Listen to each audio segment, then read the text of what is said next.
Tonight, in our coverage, the Quebec government tables Bill 94, which bars all public school staff and parents from wearing religious attire, including hijab.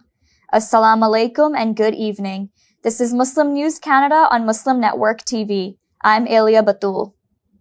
Prime Minister Mark Carney is expected to ask the Governor General to dissolve Parliament this Sunday and call a federal election. Sources say voting day will likely be April 28th or May 5th.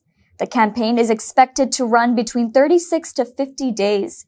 Carney says the country needs a strong and clear mandate in a time of crisis. He is promoting a positive vision, including a plan to scrap general sales tax on homes under $1 million for first-time buyers. Conservative leader Pierre Poilievre has made a similar GST pledge. Poilievre has also promised to fast-track major energy projects to boost the economy and reduce reliance on the U.S. Meanwhile, New Democratic Party leader Jagmeet Singh slams both Carney and Poilievre. He accuses them of siding with billionaires, claiming only his party fights for workers and families. Singh has been endorsed by the United Steels Workers Union. Right now, polls show a tight race, with Liberals leading 3.7% support, while Conservatives with 37.4%. The Quebec government has tabled Bill 94, which expands its secularism laws in educational institutions. The new legislation bans religious attire like hijabs, kippahs, and turbans for all public school staff, including support workers and parent volunteers. Previously, the ban only applied to teachers and principals. Students will also be required to keep their faces uncovered on school premises. The same rule applies to parents during school pickup. Education Minister Bernard Drainville says the bill strengthens secularism in schools, insisting public institutions must reflect Quebec values. The bill includes an annual teacher review and requires staff in French language schools to speak only French. Critics call the bill discriminatory, targeting Muslim women and alienating them from society. Union says it infringes on workers' rights. Legal experts warn the bill violates the Canadian Constitution.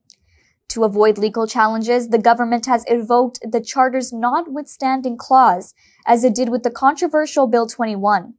The move is seen by some as politically aimed at competing with the Parti Québécois on identity issues. The bill has sparked a heated debate across the province over secularism, freedom, and inclusion in Quebec's education system.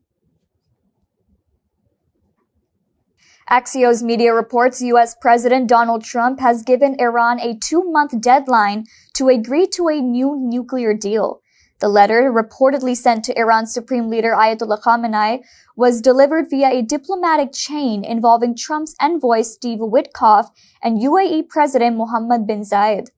UAE envoy Anwar Gargash later handed it to Iran's Foreign Minister Abbas Araghchi in Tehran. Iran's foreign ministry says it is still reviewing the letter and preparing a response. Khamenei, meanwhile, slammed Trump's approach as bullying tactics. Trump has insisted Iran must never obtain nuclear weapons. In 2018, Trump withdrew from the previous nuclear deal and reimposed harsh sanctions on Tehran. Iran initially complied with the deal, but later rolled back its commitments after other signatories failed to safeguard its interests. The Trump administration is now reviving its maximum pressure strategy, targeting Iran's nuclear and missile programs. Trump has also demanded Iran stop backing Yemen's Houthi rebels, warning he will destroy the group.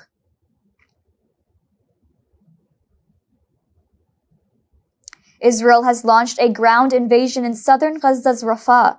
Troops are also advancing in the north near Beit Lahia and in central areas. This marks a major escalation since the Gaza truce broke on Tuesday. UNICEF says over 200 children have died in Israeli attacks this week alone. More than 590 people have been killed in just a few days since Israel resumed strikes. Air raids and ground assaults have intensified, drawing global condemnation. Israel has fired its internal security chief, Ronen Bar. Bar, who stepped down April 10th, says Netanyahu blocked him from ceasefire talks, allegedly to avoid a deal.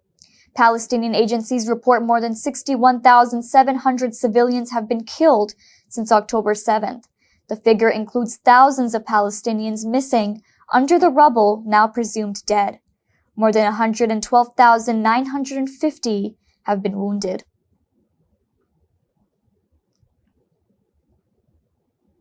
Nearly 80,000 worshippers have attended the Third Friday prayers at Al-Aqsa compound in Jerusalem, despite heavy military deployment at key entry points.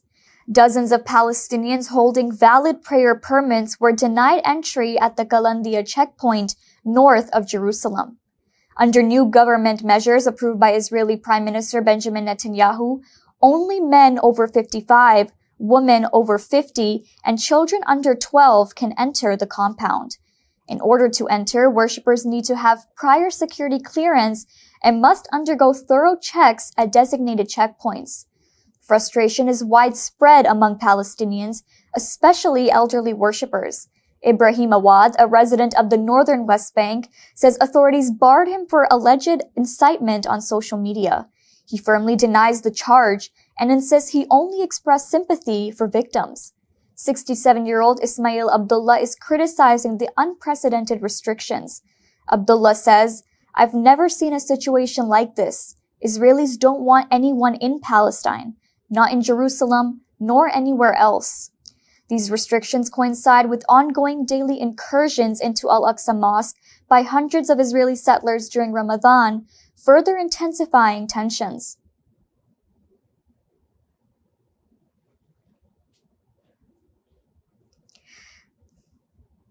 A new report warns local news is vanishing across Canada, opening the door for misinformation. The Canadian Centre for Policy Alternatives says nearly 2.5 million Canadians now live in areas with one or no local news outlet.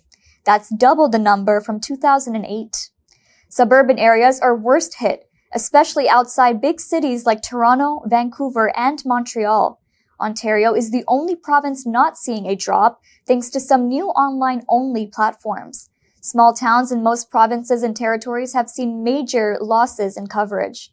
Regional hubs like Yellowknife, Whitehorse, and St. John are now key providers for entire provinces. The report blames media consolidation, where big companies buy out local papers and stations, often slashing staff and programming.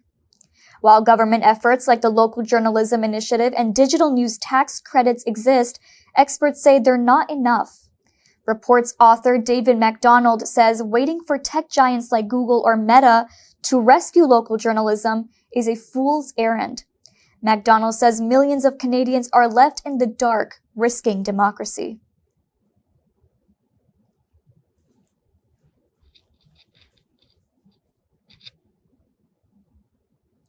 Nine Canadian passengers injured in last month's Delta plane crash at Toronto's Pearson Airport are suing the airline. They allege gross negligence and recklessness by Delta and its crew, seeking unspecified damages. The lawsuits have been filed in a U.S. court and claim the flight crew was poorly trained and failed to follow basic landing procedures. The Delta-operated CRJ-900 flipped on the snowy runway after arriving from Minneapolis on February 17th.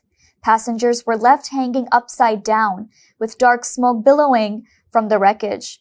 Among 80 people on board, 21 were hospitalized, including a child. Delta has offered each passenger $30,000, stating the payout comes with no strings attached.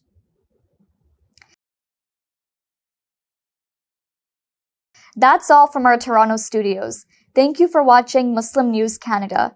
We are a community channel dedicated to bringing you stories you can trust. Please like, share, and subscribe to our content. You can also comment to let us know what you think of our coverage. You can donate now by visiting muslimnetwork.tv/donate. For more content, keep watching Muslim Network TV.